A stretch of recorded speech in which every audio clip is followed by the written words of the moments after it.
Welcome everybody to the part 2 of the survival guide to Mex's Wasteland server. This video will be going over how you acquire experience to put into your skill sets, what different skills do, and what I recommend you should take. Experience can only be gained on this server by completing quests for NPCs. You cannot get enough experience to max out every skill, so you must choose your skill set wisely. Sanctuary is likely the first place you'll encounter NPCs. The Sanctuary NPCs are where you'll get a sizable amount of your experience from, so make sure you talk to all of them before you start your adventures. The next closest NPC is Tofu. He has only one quest, however. Next, you should head to a small camp between the lake and the highway shown on the map here. There are 4 NPCs here with multiple quests. The quests range from finding tools for a settlement builder to finding bath supplies for a fishman. Abernathy is the next NPC home I want to talk about. There are 2 NPCs here with quests. First, Josh. He has a simple quest. He requests a shovel and a scythe. Both can be found in airdrops. Kelamar's quest requires you to find 4 research capsules in the dead zone. I can make a video on this in the future, but for now, I'll just tell you that the reward for his quest makes it worth doing. There are 2 more towns full of NPCs where you can get the rest of the bulk of your experience, but you must make a choice. Do you want to join the side of the thugs, merchants, minutemen, settlers to make a greater wasteland, or do you want to become a raider? I ask this question because you can only choose to ally with one of the next of these 2 groups. Joining the raiders at the compound gives you access to their quest where you can earn experience and access to their shops where you can acquire supplies for your raiding adventures.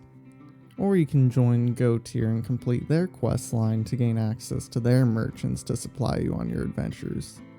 You will also have access to weapons and raiding supplies if you wish to raid others. This quest line is meant for most playstyles that are friendly or neutral. Player residents of Go Tier are mostly thugs and drug dealers, but they protect their own citizens. Living here is good for new players who need protection. Now that we've talked about how you get experience, let's talk about the skills you can spend it on. Before you spend the experience, make sure that you change your skill set. This will reduce the experience cost of your skill. Let's start with offensive skills. These skills are primarily for combat and movement. Overkill increases melee and punching damage. Sharpshooter reduces the amount of gun recoil and increases accuracy. Dexterity increases reloading speed, melee attacks, and the fire rate on pump and bolt action weapons. Cardio increases stamina regeneration. Exercise increases walking and running speed. Exercise also reduces the amount of stamina used when running. Diving increases your swimming speed and time you can hold your breath. Holding your breath affects the time you can spend underwater and at high altitude. It also affects how long you can hold your breath while using a scope. Next, let's talk about defensive skills. Defensive skills will help you survive both combat and the environment. Sneaky Beaky reduces the amount of noise you will make when you move. It attracts less zombies and makes it harder for players to hear you. Vitality increases your health regeneration. This is extra useful on this server because health regeneration is already increased. Immunity reduces your infection damage and how long hallucinogens last. Toughness reduces flinching and pain effects when you take damage. Strength heals your bleeding and bone damage faster. It also reduces falling damage. Warm-blooded reduces how fast you go hypothermic. It's currently useless on this map because we have no places with snow. Survival reduces the amount of food and water you require to survive. The final set of skills I'm going to talk about are the support skills. Support skills are the most useful for surviving. They are used for crafting items, repairing your gear, growing crops, and more. Healing allows you to use your healing items more effectively. Crafting allows you to craft higher tier items. Outdoors allows you to chop trees down faster. Cooking is used for cooking food, making drugs, and brewing alcohol. Fishing helps you catch fish faster. With agriculture, you can harvest some more crops, and the plants you plant grow faster. Mechanic allows you to repair vehicles and bases faster. Engineering is used to repair and craft weapons and armor. Now that we've gone over all the skills, I'll tell you which skills that I think are the most useful. Let's start again with the offensive skills. In my opinion, cardio and exercise are the most useful skills in this category. They allow you to move from town to town faster when you don't have a vehicle. They are also useful in combat, especially when in close quarters. In addition, exercise 5 allows you to walk faster than special zombies, making it easier to melee them. Overkill is a common skill used by super mutants and other melee builds. It is very useful for meleeing zombies and even melee combat. Sharpshooter and dexterity are more commonly used by players who require more range. Commonly used by both synths and mercenaries, both skills are widely used. However, I think for most playstyles, dexterity is a superior skill. Diving is useful for underwater scavenging. There are a few secret loot locations that diving assist in looting.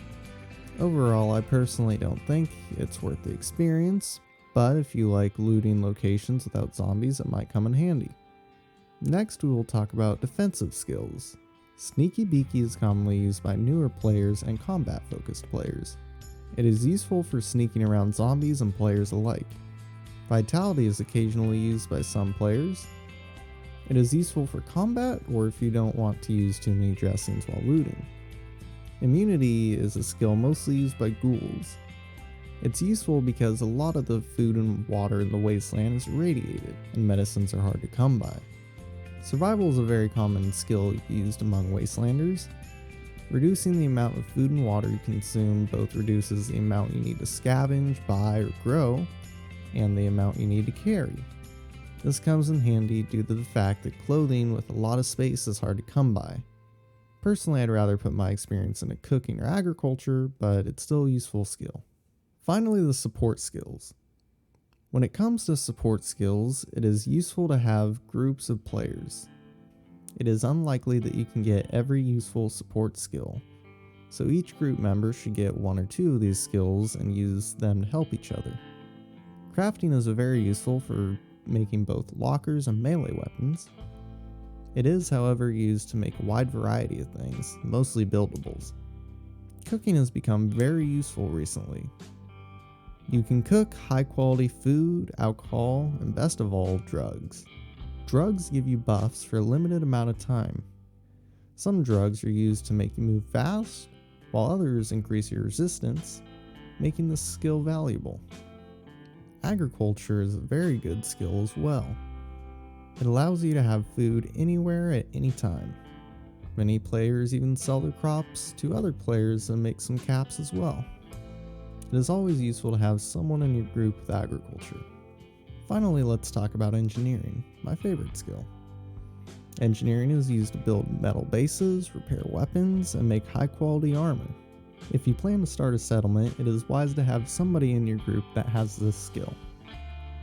If you'd like to join Mex's Wasteland server, the IP and port will be in the description below. Thanks for watching.